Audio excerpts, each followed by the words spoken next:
Hurricane Larry has continued to intensify at a modest pace. The latest advisory is out. It is currently an 85-mile-per-hour hurricane. It is moving west at 20 miles per hour. Its current location is 14.1 degrees north, 37.5 degrees west. Its minimum central pressure is still 985 millibars, as seen right here. So that hasn't changed at all. The new intensity models are in. There's still one outlier going up to Category 5, then weakening to Category 4. There are still a few that go up to Category 4, including the NHC that goes up. It has it going up to 140 miles per hour when this thing is officially finished strengthening.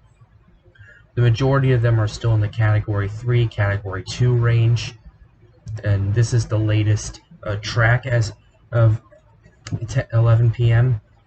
As of right now, it's still going to start making that turn to the west-northwest by 24 hours and turning more to the northwest, and then maybe even eventually up to the north and maybe even the northeast in 7 days out if this holds and continues. So this is back to the satellite imagery right here. I can notice that there may be a eye starting to develop. It's too early to tell, but the center of circulation appears to be right here. The convection is starting to wrap around that. We don't know anything yet. What we do know is that the tropical storm force winds have retracted to about 150 miles. They were 160 miles earlier, and now the hurricane winds are still the same at 25 miles, but it seems that we may have a center of circulation starting. It's just too early to know at this time.